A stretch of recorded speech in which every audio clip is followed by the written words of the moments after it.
Hello, dear friends. Ken Graves here with GodSword on Tuesday, August 20, the year 2024. We begin the book of Amos, Amos chapter 1, verse 1. The words of Amos, who was among the sheep herders from Tekoa, which he beheld in visions concerning Israel in the days of Uzziah, king of Judah, in the days of Jeroboam, son of Joash, king of Israel, 2 years before the earthquake. At this point in history, apparently we don't know which earthquake or what earthquake, so that doesn't help us in dating this. Mid-700s BC is what most of the scholars date this particular book, but he didn't date it. He did give us a reference point. He did mention the days of Uzziah as well as Jeroboam, son of Joash. So we have a rough idea, but exactly which earthquake, we don't know that yet. He identifies himself as a keeper of sheep, literally, not a figurative expression like a shepherd, like a spiritual shepherd.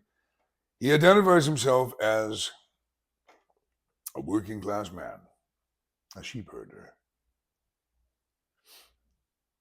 In verse 2, he said, Yahweh roars from Zion, and from Jerusalem he gives forth his voice. And the shepherds pasture grounds mourn, top of Carmel dries up.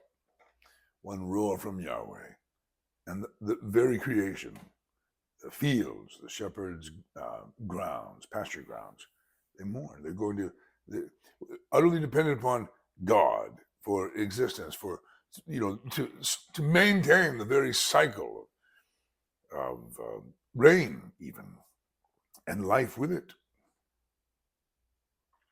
In verse 3, there says Yahweh, for 3 transgressions of Damascus, and for 4, I will not turn back its punishment. Because they threshed Gilead with implements of sharp iron, so I will send fire upon the house of Hazael, and it will consume the citadels of Ben-Hadad.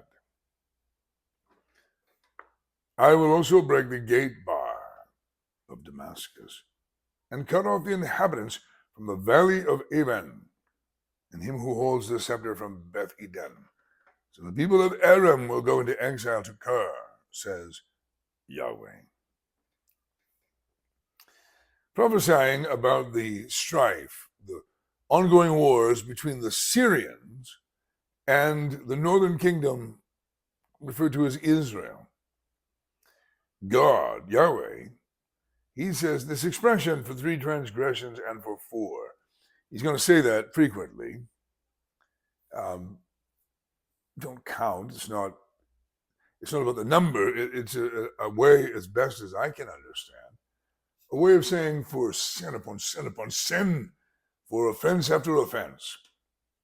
And so, the judgment of God on Damascus, the capital of Syria, and ultimately Syria would fall, and this prophecy would be fulfilled. Verse 6, says Yahweh, for 3 transgressions of Gaza, and for 4, I will not turn back its punishment, because they took away into exile the whole community of exiles to deliver it up to Edom.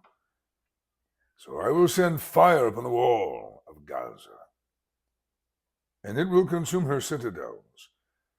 I will also cut off the inhabitant from Ashdod, and him who holds the scepter from Ashkelon. I will even turn my hand against Ekron.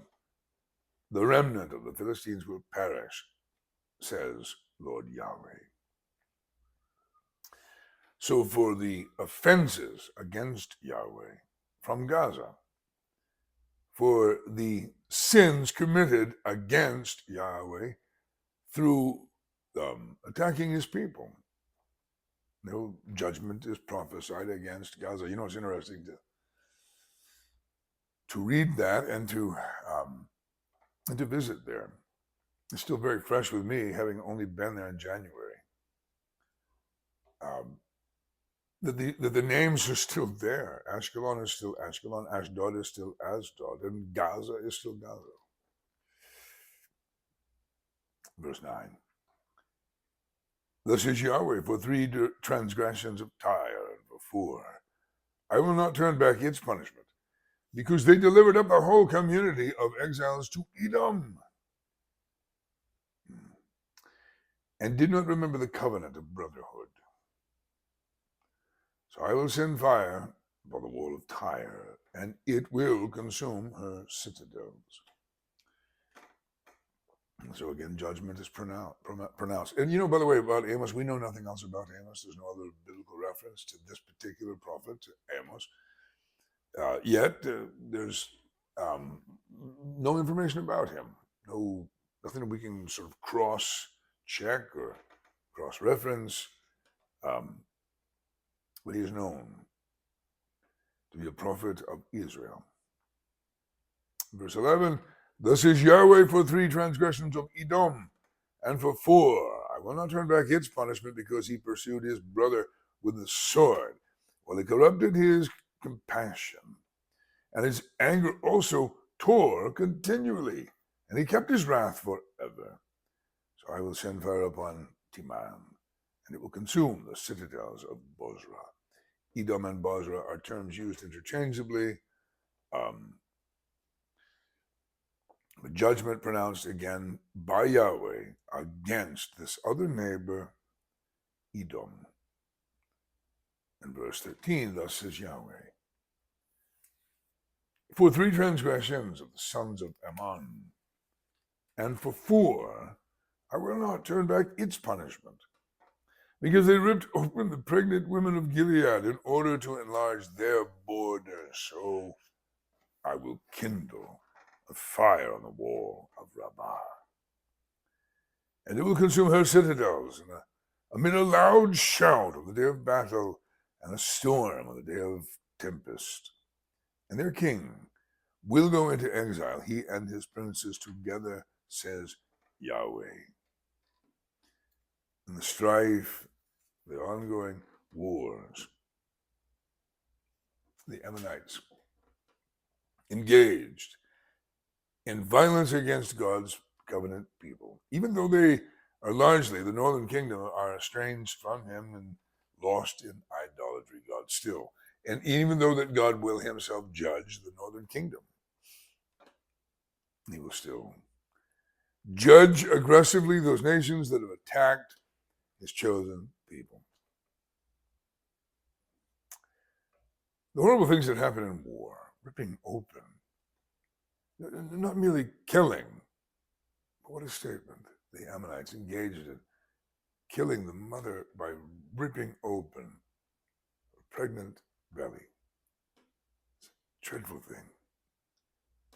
It's the kind of world that we live in, the kind of world we still live in. And such things still happen, though men don't fight with swords any longer.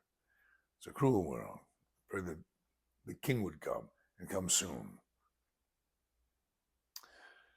The announcement that God was going to send judgment, and judgment would come in the form of fire, against the walls of the capitals of these neighboring nations to the northern kingdom, because he is still very much aware of his people, his covenant people, even if they have violated covenant with him, even if they are estranged from him. I believe it is still so. And I believe it is still in effect the prophecy, the promise, the blessing of God. Genesis 12:3, that God tells Abraham, and it passes to all Abraham's children, I will bless those who bless you. I will curse those who curse you. It was true then. It is true to this very day. We'll continue with chapter 2, the Lord willing, tomorrow. Grace and peace to you all.